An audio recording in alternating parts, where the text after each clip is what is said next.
Good afternoon, and thank you very much to the press for being here.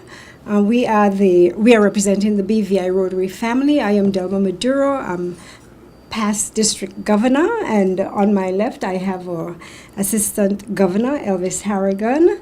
To my right, immediate right, past president Lorna Smith, and at the far end we have Joseph Ryan, who is the coordinator for on the ground logistics coordinator for the relief effort that we're doing here in the BVI.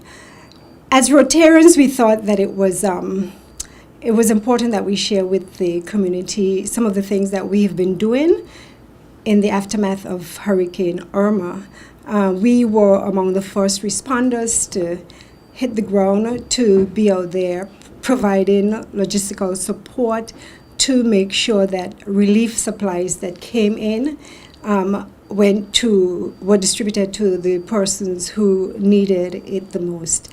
And the efforts that we have been doing as Rotarians, because it is a remit, it is part of our mandate, it is what we do to recognize needs within the community and to get out there and make our service available to the community. And this is exactly what we've been doing, and we have been providing service in a number of areas, and different speakers are going to elaborate on the different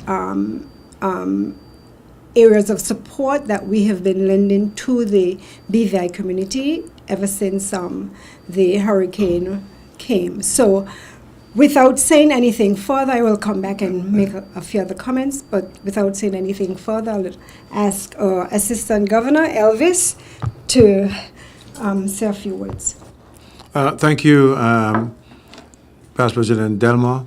As our Past Assistant Governor said, the Rotary clubs of the BVI hit the ground real hard as soon as the hurricane was over, because that is what we do as a service organizations. We had a number of arms, persons who were in charge of different areas. You will hear from those persons, especially our BVI Hurricane Relief Coordinator, Past President Lorna Smith, and our our BVI Rotary Hurricane Relief Logistics Coordinator, Joseph Ryan. But just to give you a little insight of what I'm responsible for, first of all, I started out with the assistance of food distribution, which we were in partnership with the Department of Disaster. And we did that with them. But now what we are doing, because Rotary clubs got donation from some of our Rotarians, we were asked to lend a hand in assisting persons to move out of the shelters that they're in, not because they want to be there, but because their homes were damaged. And we thought that it was a priority to assist them getting their roof back on so they can go into their homes. And that is what we've been doing so far. We've had a number of names. So far, we've dealt about with 9 persons. We've given them supplies to repair their roofs, and they have been able quite well to assist themselves in getting their own contractors and persons to put their roofs back on. It is a work in progress. We do have a number of other persons that we are going to reach. One of the things that we do not want to do is just go ahead after the magnitude of the hurricane that we had, is to go out and just put roofs back on, because we are not contractors, we are not experts in the area. We do have that in the town and country planning, and they have insisted that they have a look at the house to ensure that it was structurally sound to be repaired. So they are also a part of what we are doing. Before we give any material to anyone to put any roof on, they go out, assess the damage, and ensure that what we are about to do can be done in a safe manner, because you do not want to go out and replace a roof, and when something goes wrong, and then we are held liable. I believe in that area I've said enough for now. I will pass the mic down because I'm sure we have more to say later. Thank you very much. If I may, I'm Lorna Smith. If I may add some more in terms of that, what we call a shelter to home project, and I want to emphasize that. As our assistant governor said, it's a project where we're aiming to move people out of the shelters back to their homes. And it's a project that's one that we are very pleased with. And if I could give a little bit of the history of it, it started out with us deciding that on the basis of a contribution that we received, a substantial contribution from one of the Rotary family, that we would buy the roofing and supplies and provide to persons who needed to simply put their roofs on. But then it became combined with the government, and in fact, contributions that were made to the government, substantial contributions in terms of materials, plywood, lumber, gravel, galvanized, and so on.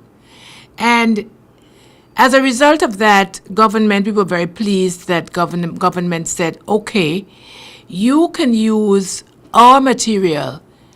And in fact, we agreed that we would then put our funds to labor. So with that combination, it's a powerful combination, and it has enabled us to put a number, or to begin the process of putting a number of roofs back on. And I like to refer to it as the shelter to back home, although we have added a couple of persons, AG Elvis, that were not necessarily in shelters, but people who were very much in need. And the reason why I've gone to great length to mention it is because it's a project. Yes, there is some monies that we have. We have a few dollars left. But I would urge the community to contribute to Rotary Disaster Fund. Rotary has a way of not naming names in terms of who contributed, who else contributed, but we are very grateful for the this very, very important project. If you look at the numbers that are in shelters now, they are greatly reduced, and that's because we have started this project. But I think right now we want to hear from perhaps the man on the ground, the Rotarian on the ground, who without a doubt has been doing the most work from the time as or past Assistant Governor Delmas said, in terms of hitting the ground running, in terms of he's been everywhere, in terms of supplies, in terms of distribution, in terms of shelter boxes, in terms of everything. And that's our Rotarian Joe Ryan. So, thank you, PAG Delma, PP Lorna, AG Juggy. My name is Joseph Ryan. I'm responsible for distribution and logistics on the ground for Rotary, as PP Lorna mentioned. If I can give a brief history of what we've done so far, which has been quite a lot so far.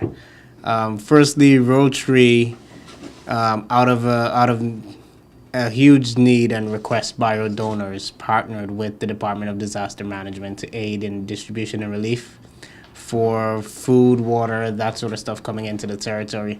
And today, that partnership has proven very successful and worked very well. We've been able to add accountability and integrity to the process of relief aid coming in and relief aid being dispatched. And I want to thank everyone that's volunteered or participated. Rotary was on the ground in the beginning for the first set of relief that came into the territory, and contributed huge amount of manpower to the effort of unpacking containers, sorting, and getting the relief aid dispatched throughout the territory. Most recently, Rotary has been also involved in the full spectrum of the shelter to home program that PP Lorna mentioned. We acknowledge that there may be an issue with the amount of supplies we have on the ground, and we can't fix everyone's homes right now. But there are instances where we could provide an interim stopgap for this, and we've done that through the use of tarps, through the distribution of tarps. When it comes to tarps, we aren't just distributing them, but we're also conducting an educational component, which involves a demonstration on how to correctly attach tarps to your homes. And for people who do not have the means to attach the tarps, we're actually going out and attaching the tarps for them. This would be the elderly or the sick and stuff like that. Another component of this is the shelter box program that we have going on. We've distributed to date 23 shelter boxes in just Van Dyke. They've all been deployed, and residents are currently living in them. And we've deployed one shelter box on Tortola and are conducting site assessments right now. So that now means that 23 families of sizes 3 to 6 are now in individual living conditions, as opposed to camping out in grounds or in someone's home. They're in an individualized living space and have a bit of freedom and dignity to what they're doing, to their living situation right now. So it's been great progress so far. To date, we've distributed over, I think, 1,500 tarps throughout the community, and as I said, 24 shelter boxes have been deployed as part of the shelter to house program. We've got a number of other things in the works that we're working on in the background. There are a number of coordination efforts that Rotary has led on the ground. As you can imagine, there are a number of NGOs on the ground that are trying to do things in a positive way. And the Department of Disaster Management approached us with a coordination framework for NGOs and said, listen, can you lead this effort to coordinate all NGOs on the ground so that we're all ensuring that we're working together and they're participating in the distribution and logistics channels that we've set up. And Rotary took the lead on that as well, and we're actively involved in helping to coordinate all the NGOs on the ground as well as other firms. So we've been doing quite a lot, and I'm really proud of the work that we've done so far, and we will continue to do. You'll hear some of our long-term plans for various areas like education from our PhD, Delma. Before speaking about the more long-term plans, let me just say, I don't think that it was mentioned, but we have been operating one of the shelters, the largest shelter in Rotown, the one at the multi-purpose complex. Not only are we operating it, but we actually got involved in setting it up, repairing the roof, making sure that we had electricity coming to it to move in residents in there. And residents at the shelter moved in from different shelters that were operational but had to close down, as well as for some new residents who came for the first time. So we're very happy to be able to do that. And we have a few champions leading some of the different areas that we're working on. In that particular case, we have the president of the Rotary Club of Rotown, Geraldine Johnson, together with one of the members of the Tortola Club, Edson Boyer, who are championing that particular cause. We also started a feeding program. I think it was a week after, or maybe less than a week after. A few days after the hurricane struck, we were able to get a feeding program off the ground with help from Pussers, Chuck Tobias, and Rotarian Kurt there at Pussers in Rotown. And I do think that we have been able to get some contributions of food as well for that particular program. And we were feeding as many as 1,000, preparing as many as 1,000 meals a day. But that has since gone down since persons have moved out of the shelter. And we have a live wire doing that for us on the Stacy Winter, Rotarian Stacy Winter. She is championing that cause for us. So yes, indeed, we have been working in a number of areas. Joe mentioned about Shelter Box. Shelter Box is a program that is done by Rotary International. Shelter Box is a partner of Rotary, and so our district they were able to, District 7020, of which we are a member, first of all, a coordinating team was put in place immediately after Irma to look after several of the countries within District 7020. And PP Lorna is the representative here on the ground for that. And they were able to help us make sure that we got some shelter boxes on the ground. I believe that we have 50 and we have another 40 that are in transit somewhere. They're also partners with a similar organization called Aquabox, and there are about 150 of those systems en route to the BVI as we speak, to the BVI as well as to other areas that would have been affected like St. Martin, Dominica, Puerto Rico, St. Croix, etc. Now, in terms of more long-term plans, we are hoping, we here in the BVI, we are hoping to do something with schools in the longer term. That may change because so many other NGOs are talking about doing something with schools.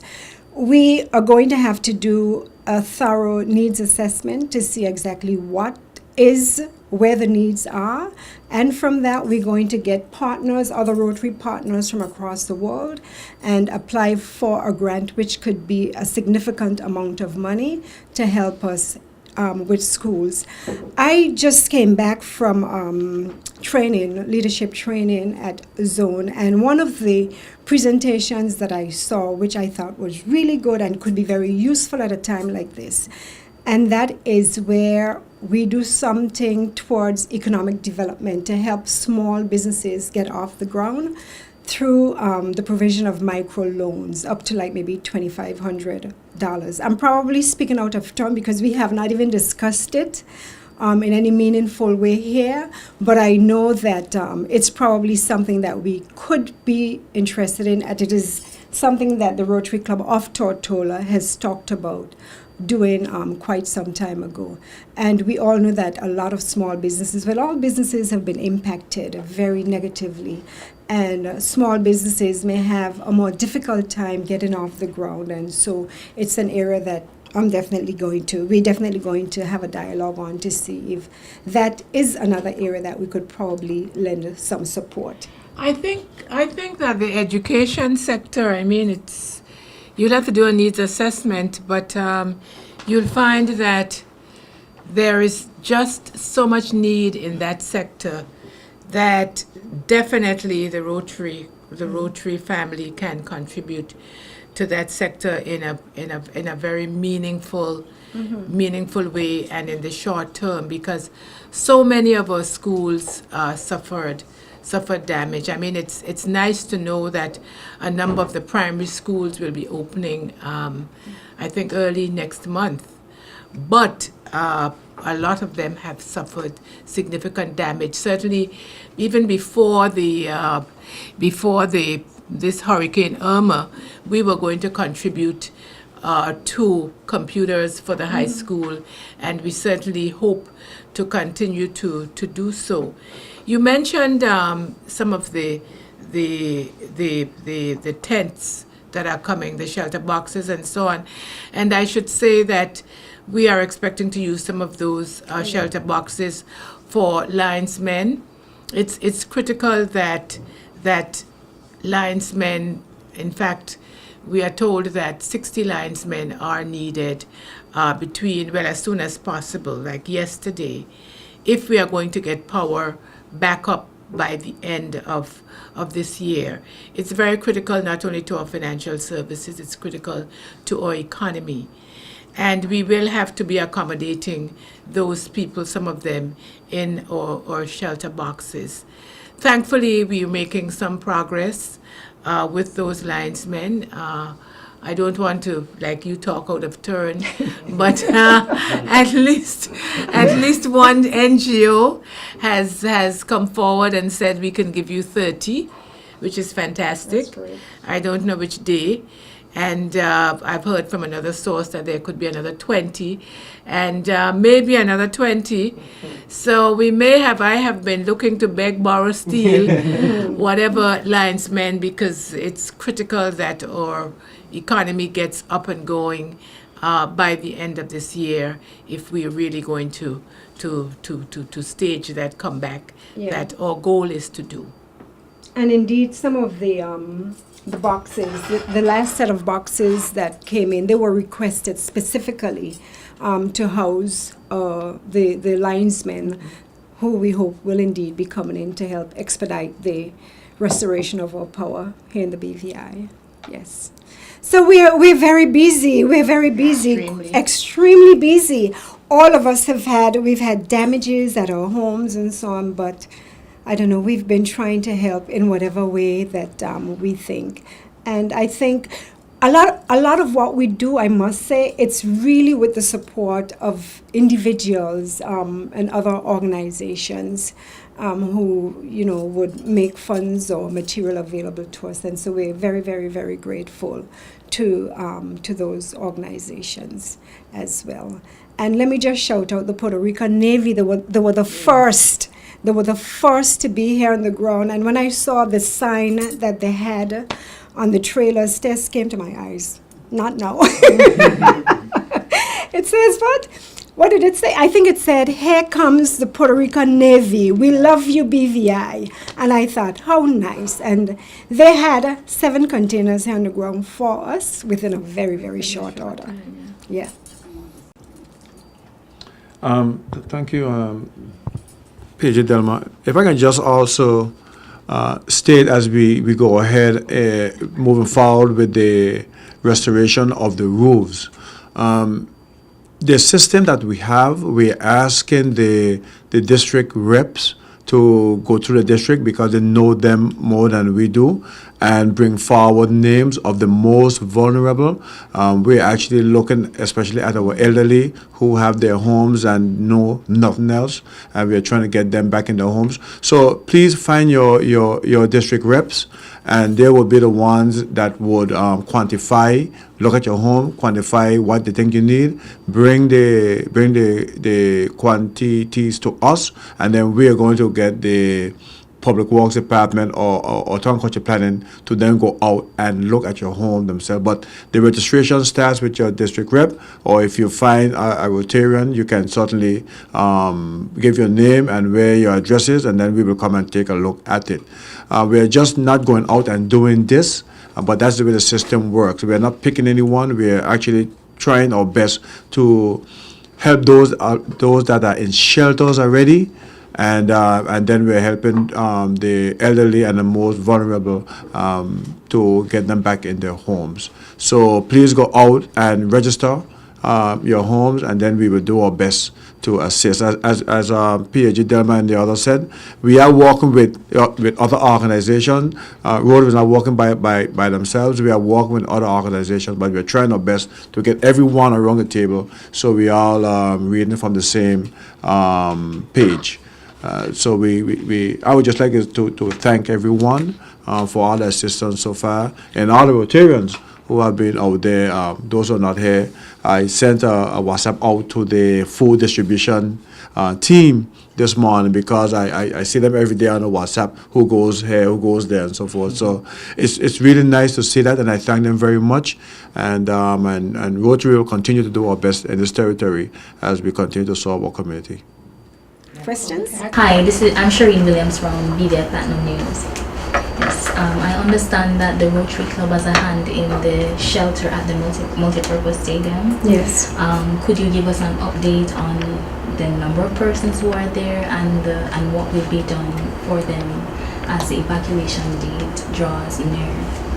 They say the evacuation date is the 20th, and some persons told our news team that they are actually worried because they don't know for sure where they will go. They say persons have visited them and have taken their names and what they need to rebuild their homes, but no one has come back to say this is the concrete thing that will be done for you. So they really don't know what's going to happen. Does Rotary have any idea? I don't know officially about an evacuation date. Anybody around this table No, knows? no, I that's don't not know been about that. communicated to And us. I've been away. I just got back. I was away for the last 7 days or so, and I just got back. It is my intention to have a meeting with the PS in the Ministry of Natural Resources. We spoke about it this morning, together with the shelter coordinator, which is President Geraldine Johnson, to get an understanding of what the plans are, because no one has communicated any such plans to us as far as I'm aware. I know that assessments have been done, quite apart from what we have done. Assessments by DDM have been done. Exactly where they are with their plans, I am not so sure. So that's something that we hope to be able to learn more about as well. But Elvis, you probably need to Yeah. expand on what we've done and where we are at. Well, of course. Because we did about 6 assessments or thereabouts, and Yes. we just... Certainly. What we have done so far with all of the persons, especially in the multipurpose center, we have listed about 7 persons, and we're actually right now helping 2 of them to get into their homes with the roofs. One in Seacoast Bay and one in Free Bottom. Hopefully, shortly they'll be able to leave. One of the things that we're looking at is the fact that there are some persons who live in apartment buildings, and we don't know the legality of that right now, but we certainly are going to go ahead. I'm hoping I'm not speaking out of term, because we need to get people out of the shelters, and we're going to assist those persons out of their apartments to get them back into the where they're from. I think that is one of the issue that they will have. You're not talking only about the multi-purpose stadium. You're no. talking about shelters in general. Right. The persons who are in the shelters that live in those apartments, and the apartments belong to landlords who actually should repair the building. Now, the building is probably insured. That's one issue. The building is probably not insured, and that's another issue. But if we take up the material that has been donated and help the apartments, then what reprieve do you give to the tenants who are there? So those are things that we have to work on. But what we are doing is actually we have assessments from persons in shelters, even East End. We have assessment, and we're actually helping them to get the rules back on. But the other thing that you missed, because we were quite advanced when you came in. I realize. The other thing that you missed is that we don't want to just put roofs back on. We want to be sure that they are sustainable. And so we're working with the building authority and related persons to make sure that the structure is usable, or that it can sustain the roof that is going to be put back on. I think you said that there were two that were being designed for putting back Yes. on, except that one of them is not in the shelter that you're speaking about. That is true. Yeah. But we are trying to get the roofs back on for some of those people in the shelters. Right, because for a house that have lost its entire roof, especially if it was flat, you just can't go and drop the roof on. Actually, someone has to design it, an architect, so it goes back on properly. Now, one of the other issues that we have is that some persons, because of the hurricane, who lost their roof, want a concrete roof on, which makes a lot of sense. But was your building in the first place sturdy enough to take a concrete roof? And that again is the area that the experts are going in to look at. I'm not an expert in that area, so I wouldn't touch it with a long pole. But these are the issues that we look at, and we have to emphasize it may take a little longer, but it is for your own safety and for our own. That's what I'm looking for. We're responsible for what we're doing, so we don't want to get in any trouble later. I know you were quite advanced before I came in, but I have a very important question, I think. The people who assist you, like the people who assist and the architects, like, for instance, the architects, do they have to be paid, or is this voluntary work? Well, the architects in the Public Works Department are being paid already. The other persons, like if we hire a contractor to assist a person put the roof on, we certainly will have to pay them. I'm appealing to them. Let me look straight in the camera. Come up. I'm appealing to them to be nice to persons. We are actually trying to restore homes, and so we need all the assistance that we can get. So if you're a customer working for a figure, see if we can probably cut it in half or even cut 3/4 off. We are trying to help each other. But yes, to answer your question, we are we can pay if we are forced to. We wouldn't like to. We are all helping each other. But if you work for free, sometimes I'm even in a position to ask for a discount off of the freeness. So let's try to help each other here. Does Rotary have to put that bill or those bills? If we have to pay, we will certainly look where we get the funds from. Rotary has received donations. We thank the persons also who would give money to Rotary, donations to Rotary. But yes, Rotary have funds that we get from persons in the community, and that's the fund we use to assist. Yeah. Can I just say something else? I just want to mention that we are in dialogue, very early stages of dialogue, with another Rotary International program, which is called Habitat for Humanity. And Habitat for Humanity, they build houses for persons in, underprivileged communities. In disasters, they go and they provide support.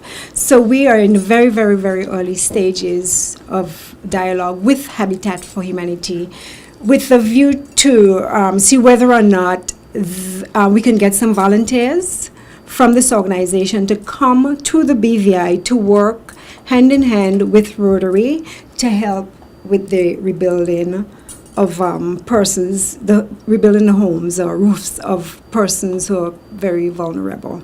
So that's another avenue that we're exploring right now that would be of tremendous support. Because really, when you look at it, there is so much work in the BVI for the contractors. If we have to rely solely on the contractors who are in the BVI, it will probably take us a long, long time before everybody is back comfortably in their own homes. Hence, one of the reasons for reaching out to Habitat to Humanity for this purpose. And they are non. They are non. Non-profit. It's, Non-profit. Isn't it President Carter's? I'm not so sure I think if so, it. yeah. I'm not Yeah, I so think sure, so. but it's It a Rotary It affiliated started program. with him, and he's affiliated. They're affiliated with the Rotary. In fact, they should have been here today, but due to the high cost, due to the high cost of transportation, they've had to take another look. But they're committed We have to work it out, though. They're committed to coming. Do you have a timeline? Could you say like maybe in a month, maybe 3 weeks? I would expect that they would be here. They're in a month. willing to come. Yeah, I would Yeah. expect so. By the end of this week, we hope to have a plan in place with Habitat for Humanity as far as the scope of work to be carried out and how much resources, how many resources they can offer us here in the BVI and what that would look like. So we'll have an idea, and then hopefully we can get them on the ground quite soon after. And they start. build. You say they build homes for persons who Right. are underprivileged and Right. hit So by disaster. yeah. But board structures, any So as with any disaster, Habitat is quite adaptable. And so once they get into a territory, they familiarize themselves with the building codes and things like that. And it will be retrained by our people on the ground and guided by qualified contractors in country as to what they should be doing when it comes to repairing roofs and houses and stuff like that. And we've already briefed them. Yeah. In the introduction, we briefed them on the type of structures that we have here. So as Joe is saying, they will have a very clear understanding of what the needs are. And in fact, even before they come out, they will want to have, in full force with volunteers, they would want to have done their own assessments and make sure that the right team would come over to give us the right kind of help here in the BVI. Okay? Quiet, Amanda. Well, you were saying before that you had 23 shelter boxes go to Joe's Van Dyke. Are there plans for that to also happen in Virgin Gorda and Anegado? How is the communication with those islands? So when it comes to the shelter boxes, Just Van Dyke provided for a reasonably easy deployment of the shelter boxes because of its landscape and its terrain. The islands such as Virgin Gorda and Tortola are a bit more densely populated and don't allow for such a huge deployment. But what we are doing in Tortola especially, and Virgin Gorda now, are doing individualized site assessments to see where shelter boxes can be applicable for families of 3 and upwards. And as we see those needs arise and as we're invited out to do the site assessments, we'll be sure that they meet the criteria, and we'll be happy to give a shelter box to anyone. So you may not see a mass deployment of 23 in any one area, but throughout various districts, you may see 2 or 3 in a district, or here and there across Tortola and Virgin Gorda, which is what we plan to do with the remaining shelter boxes. I am Elvis Harrigan from the Beacon Assistant. Amanda, could you summarize the criteria for the shelter boxes, please? Yes, sure. So the criteria for the shelter boxes are, first of all, it has to be for a family. It cannot be for an individual, and that's simply because the tents are designed to fit anywhere from 4 to 6 people.